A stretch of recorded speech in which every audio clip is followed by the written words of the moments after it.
no matter the location. From O-A-K-L-A to L-V, I'm a Raider.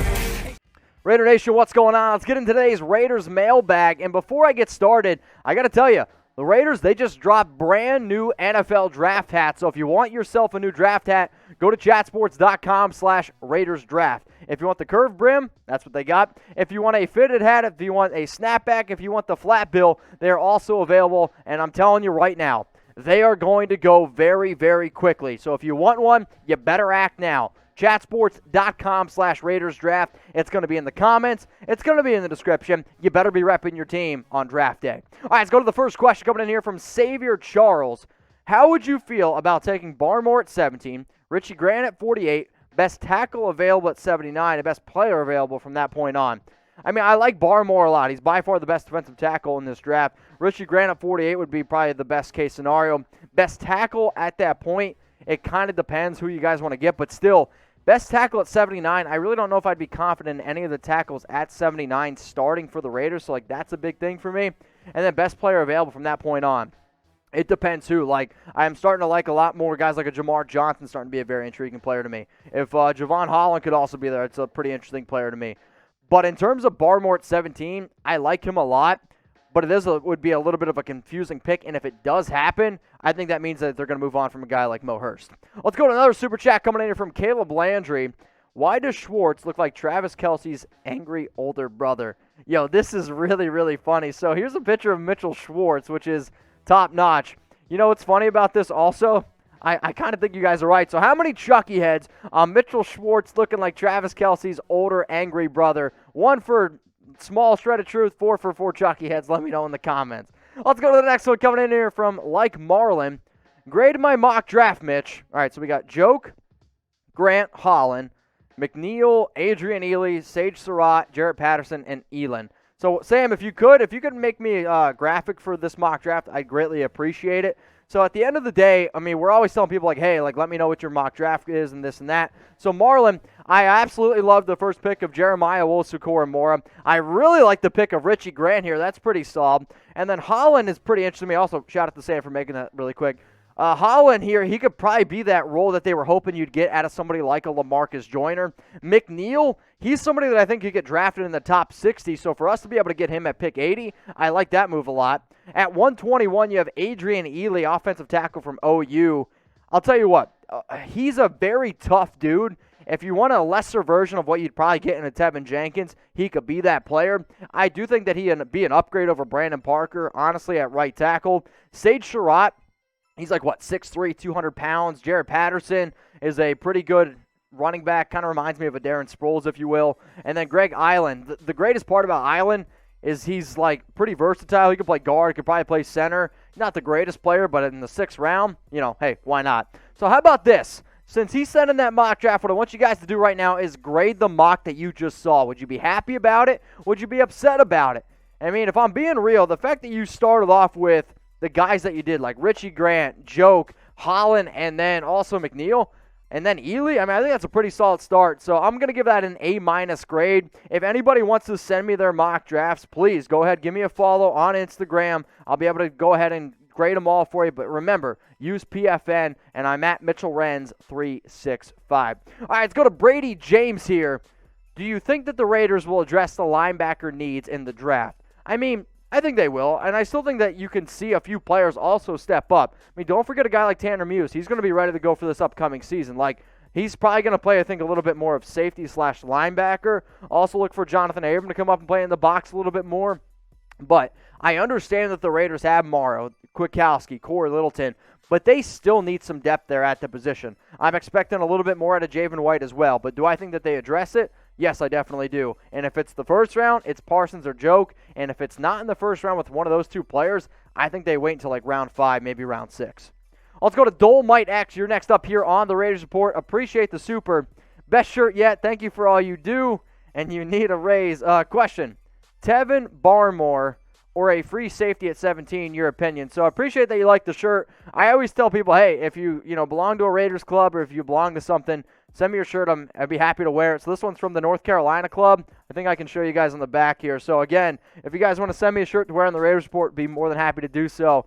What do we got here? So question. So Teven or Barmore, I don't know what SP means. So if I had to pick between Teven Jenkins or Christian Barmore, I'll go Teven Jenkins or a free safety at 17. I like Merrick a lot. What I want you to do, check out my top players to draft in round 1. I break down my top 13 dudes. All right, let's go to Christopher McGuire. Assante Samuel Jr. I like Assante Samuel Jr. He's probably in my top 5 in terms of cornerbacks, maybe at number 5. He is a little bit undersized, and I don't think he'll be an outside corner in the NFL. But he's probably going to be somebody that you could put in there as a nickel. If you do bring him in, he's going to end up starting over Amik Robertson. Between you and me, I want to see Amik get his shot because he was a player that I liked a lot. I know he was drafted in the 4th round out of La Tech, but I want to see Amik Robertson get some run because if our Raiders team is going to really progress in the future like we want it to, I got to see more out of these younger guys. Now, you guys, you hitting that?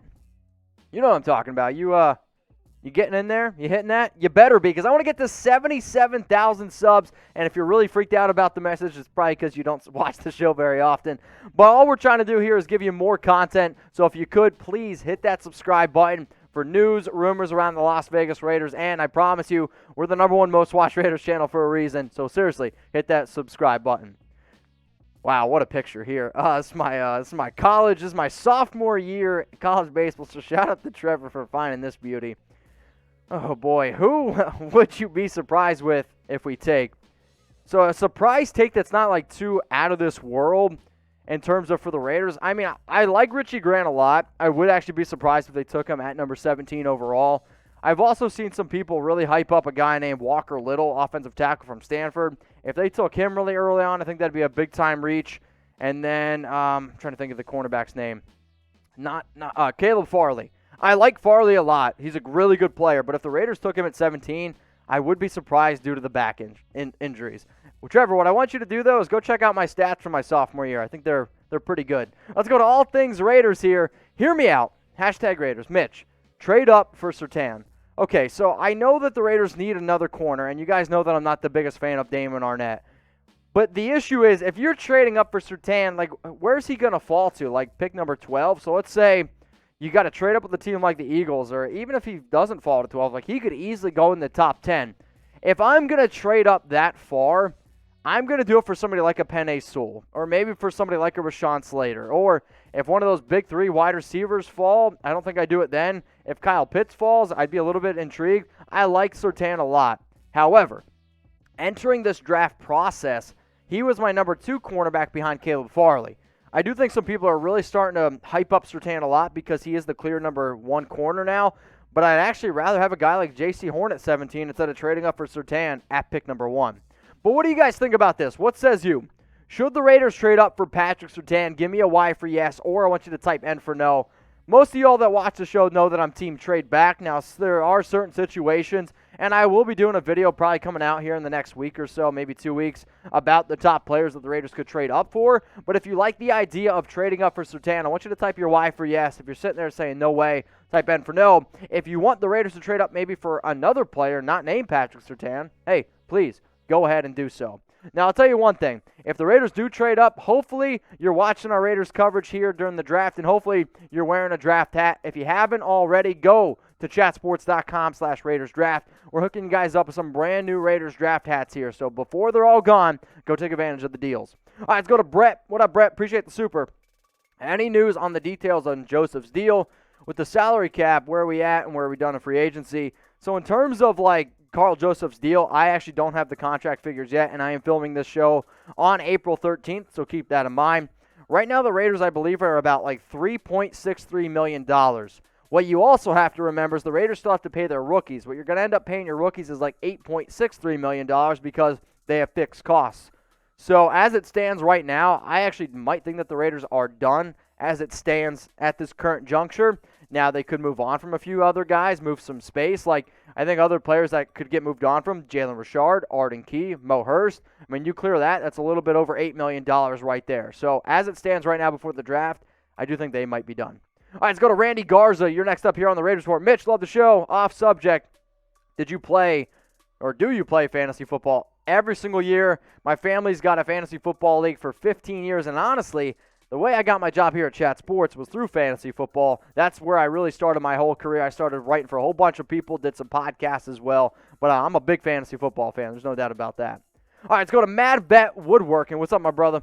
Do you think we get Sherman if we take a cornerback in the first round, we draft Tommy Tremble? So, Tommy, you're talking about the tight end from Notre Dame. I will say, in terms of the most likely tight end that the Raiders take, I do think it is actually Tommy. He spelled his last name wrong, though. It's all good. And then in terms of taking Richard Sherman, if the Raiders draft a corner in round 1, I don't think there's any reason to sign Sherman. The only way that you sign Sherman after the draft, because remember, Sherman said that he plans to sign with the team after the draft, is if I really think you don't take a cornerback in the single top 4 rounds. Like maybe you take a guy late in round 5 or round 6, but I mean, if you take somebody, I think, in the top 2 rounds, I don't see why you go out and sign Sherman. All right, let's go to Cameron. I'm tired of other teams' retreads. Why don't we do something unconventional and build through the draft? I say start with Micah Parsons, move up if you have to. I like Micah Parsons. He is a very talented player. But, Cameron, what I want you to do is, like, for Gruden, he is trying to build a team that's, well, I don't want to say, like, fundamentally sound, but he wants to bring guys that he can rely on. If you haven't seen some of the reports out there about Micah Parsons being realistically like the worst teammate you could ever see, I want you to go up and read on him. Now, I get it. Guys can change. When you're younger, you might do some dumb things here and there. When you see a guy like Richie Incognito being probably one of the worst teammates ever, and he's kind of turning around here for the Raiders team, maybe you could get a guy like Incognito, put Parsons underneath his wing and say, hey, I made mistakes too. I understand what you did is very similar to me, but, you know, we can move on from it. Micah Parsons is great. The reason why he will fall in a draft is because there's reports out there that 15 teams will not draft him because of his off-the-field concerns. In terms of just on the field, he might be the best defensive player in this year's draft. All right, y'all. So when did you become a Raiders fan? Like, I have a lot of people that always ask me this question, you know, because I know a lot of people are, you know, womb to the tomb or like, oh, I was born a Raiders fan. If you want to go ahead and put the year in the comments, I would greatly appreciate it. So go down, if you're watching this on YouTube, Facebook, wherever you come across this video right now. I got 700 people watching live. Type in the year when you became a Raiders fan. All right, Daryl, you're next up here on the Raiders Report, my man. Let's start this rumor. Raiders trade up to get Kyle Pitts.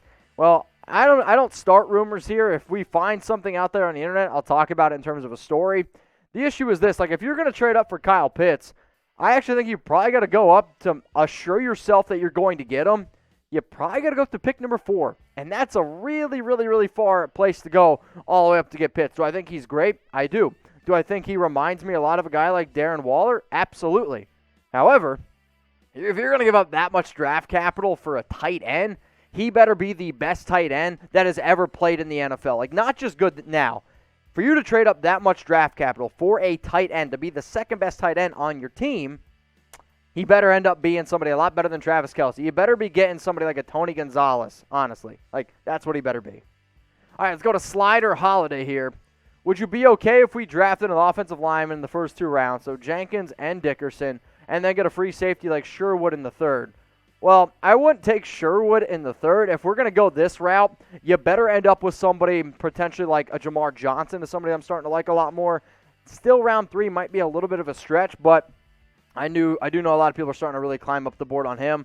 If Holland's there, he's probably still not your true free safety, but he's somebody that I think could at least play like this like nickel Brian Poole role that I was hoping that we could get. Another solid guy could be like an Andre Sisco from Syracuse, but Sherwood, no disrespect to him, I wouldn't take him in the 3rd round. Let's go to Joey Ross, one of the OGs. Hey, Mitch, do you think that Abram will make an improvement in the 2021 season? I mean, I hope so. I also think that him being able to play in Gus Bradley's system, out of all the players that you're going to see probably the biggest improvement from on defense, I'm going to say Jonathan Abram is probably going to be number 1. At number 2 is going to be somebody like Corey Littleton to me. Now, with Abram, if Gus Bradley's system is used the way that I think it's going to use, and they use Abram the way that I believe they're going to use him, they're going to use him like the way the Seahawks use Jamal Adams. They're going to use him the way that the Seahawks used to use a guy like Cam Chancellor, where they're not going to ask Abram to drop back in coverage because, let's be real, he's not very good in terms of dropping back into coverage. He is more of your, let's let him blitz, let's let him diagnose the run, and then let's let him go up and hit people. If he's got to drop back here and there, I'm okay with that. If Bradley's system allows Abram to do that, and if we get a true free safety that can really play that center field, that we're not worried about having to drop other guys in the back, or we're worried about having our corners not get beat deep, that's when you're going to see Abram excel. So he's a really good player. He's got a lot of talent, but he needs to be in the right system, and I do think the Bradley system is going to be a really good thing for him. All right, Corbin, what's up, my dude? How do you feel about Dylan Moses as a prospect? I'm definitely not as high on him as a lot of other people are. I understand that he's the name in terms of a linebacker from Alabama, but since he suffered that injury to his knee, I believe, he has not been the same player or prospect. Like, I've seen Moses go in the second round in mocks, in the third round of mocks. I probably wouldn't touch Dylan Moses until the fourth round, not only because of the injury, because of the fit here with the Raiders. He's not so much of a sideline-to-sideline linebacker. Like, for a Gus Bradley system at this point, we are looking for a sideline-to-sideline linebacker. That is not what Dylan Moses is. He's more of like your true Mike linebacker, going to sit in the middle of the field and really try to stop the run. I'm really worried that Moses is going to struggle in the NFL because he can't just out-physical people anymore. He's going to have to show a little bit more athletic ability. All right, we got J-Mo H, a.k.a. Devil J. What's the biggest risk in the draft and signing you would do? Wicked show, as usual, from Wales. Well, bonjour from Wales. Most biggest risk in the draft and signing I personally would do. So the biggest risk, I think, is honestly like trading up and going out and getting a guy like Micah Parsons. Like, he's a phenomenal defender. And if you use him the way that the Raiders should use him, which is somebody like a Khalil Mack as more of an edge rusher, I think that's when he's going to be the best he's possibly going to be. So trading up is probably the biggest risk I would do. And then signing I would do, I mean, if you guys want me to talk about a risk in terms of sign, Earl Thomas, it's an interesting move. He definitely knows the Gus Bradley system. He could play free safety. If you want a risk that you get for really cheap and it could pay off big, I'll throw out the name Earl. All right, we got Ruben Russ, Super Chat time. Do you think the Raiders draft Trill Williams in the later rounds to play as big nickel like Brandon Browner? So here's the issue. I don't think Browner and Trill Williams are quite the same player. I like Browning. I think that's who you're talking about. Brandon Browning a lot from Ohio State. He's a linebacker that he continues to go up and up my draft boards. Like, if you use him as a north and south dude where you don't make things very difficult for Browning, I actually think he could end up being a lot like, oh my God, who's the linebacker from the Patriots? It's escaping me. No, not Van Noy, their middle linebacker. Dante Hightower. That's honestly what Brandon Browning reminds me a lot of. A guy like Dante Hightower who you don't really ask him to cover a lot. You just ask him to get up and down the field, and you ask him to tackle. That's what I think. All right, let's go to Rashimo Locke. What do you think of Micah Parsons? Phenomenal athlete, a good player, bad leader, probably really bad in the locker room as well. All right, let's go to Robert Andrade. The Raiders once got a punter in round 1 because it was a serious need. So you're talking about a kicker, not a punter. Special teams is a huge need. Who do you see us getting at 17 to return punts and kicks? I'm not worried about, honestly, taking a punt returner or kick returner that early on. If you want to talk about that, it's going to be either a guy like Hunter Renfrow. Like, Hunter might not be the fastest guy, but he's got a very quick first step, and John Gruden trusts him a ton, and that was the main guy. You could also maybe see in somebody like a Jalen Richard. I hope it's not Henry Ruggs, even though he's returned here and there. But the person that's going to end up returning punts I'm going to bet on is Hunter Renfrow.